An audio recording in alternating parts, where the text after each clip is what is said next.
Well, we've been talking about the Citrus Tech Line, and I've got a couple of folks here to help me elaborate a little bit more on it. We've got Brian Lancaster, Assistant Principal with Lecanto Middle School. Glad to have you here. Thank you. And also Patricia Douglas, and she is the coordinator for Title I, and really, you're right in the middle of this thing, right? Yes.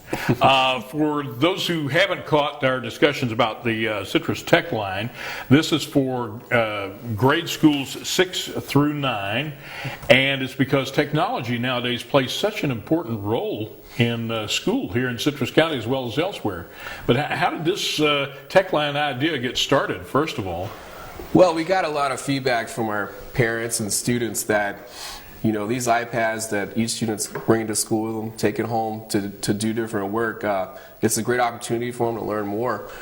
But they have issues with troubleshooting and any kind of tech help they need after school hours. It's hard to get that. So Trish Douglas here, being the educational leader she is in the district, she came to us and said, how about the tech line you guys have been talking about? So she was able, through Title I, to fund us to be able to have a number that parents could call after school hours for students that need tech help. That's great news. Did it take a lot to get this set up? Well, Lecanto Middle School really did everything. I provided the resources. We were able to find the funding, and it's our hope that through this initiative at Lecanto Middle School, we can expand this to other schools next year. It's outstanding. iPads are relatively new in the school system. We're very fortunate in Citrus County, I guess, that we have this kind of technology.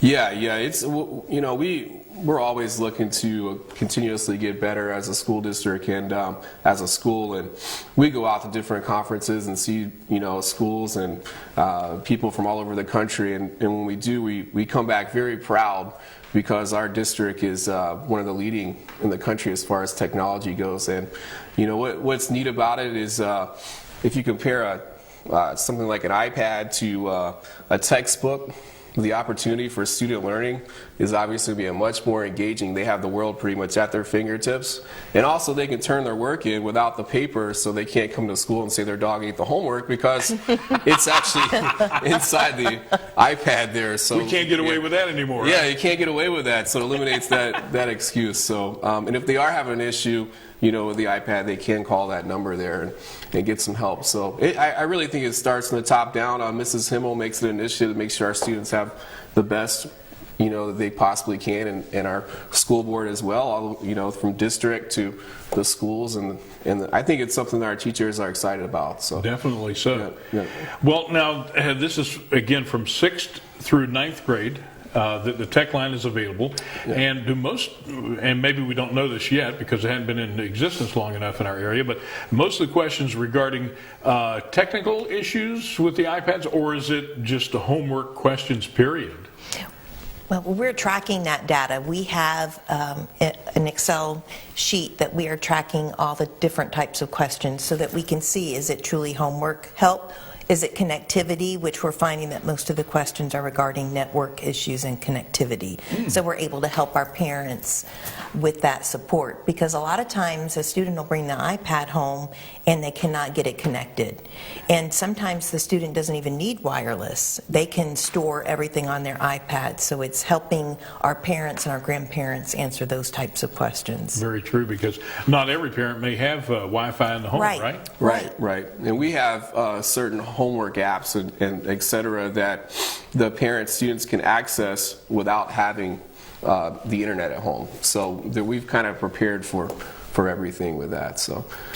As new technology is added, you also have to add safeguards into a system too, isn't that correct? Oh, yes. A lot of those in place, and you're always watching out for the best interest of the kids, but at the same time giving them that door to the world that in today's educational environment, we've got to have it, right? Absolutely. I mean, we're preparing students that are going to be in the workplace 50 years from now, 30 years from now. So technology is going to be something that's a must. The number one leading job out there right now is computer science, and they're seeing that there's more jobs that are going to be available than people to fit them into those jobs. So technology is something that we like to say that the students are digital natives and we're digital immigrants. So, the students are, much more comfortable with it sometimes than everyone else, but because it's what their world is going to be. So, let me ask you, with regard to Title I and this program, will there be an expansion maybe later on to other grade levels? That is our hope. Right now in the elementary world, our 4th and 5th grade students all have iPads. Now they don't take them home, but they do have them at school. Next year, our high schools will all have iPads. So every student will have an iPad. So it's our hope to utilize Title I funding to help support our families, support our teachers with staff development training for our families, so that we can build the capacity for this initiative. I've got to toss this in just as a kind of funny sideline, but I know students call this number and utilize it. Do teachers get to call too if they have a question? Absolutely. Well, what's funny is the first call was from a teacher. So, but yeah. I mean, it's we want to make it available for everyone. And what we're doing, just because we're throwing it out here for the first time, is seeing the needs from all the different people, and it could be teachers, students, parents. So we'll open it up to everyone and just see, what we get, and then we can narrow down our focus as we go. But we have someone answering the phones. He's kind of a tech guru, so he's happy to answer any calls from anyone. And that person is local, or He's really? a teacher. He's a teacher. Yes. Yeah, okay. yeah. Who specialized, I'm sure, in computer science. Well, actually, he's an ELA teacher. He's just a natural leader, and he is a techie, of course, but Right. he just integrates it naturally in his classroom, and he's able to help support teachers, families, and the students. Well, again, our hats off to the Citrus County School System for thinking toward the future, as they always do, and putting new technology in the hands of our students, and then being gracious to our parents and grandparents like me out there, who occasionally has your grandson go, "Do you know the answer to this?" "No, but now we got a phone line you can call." It's the Citrus Tech line.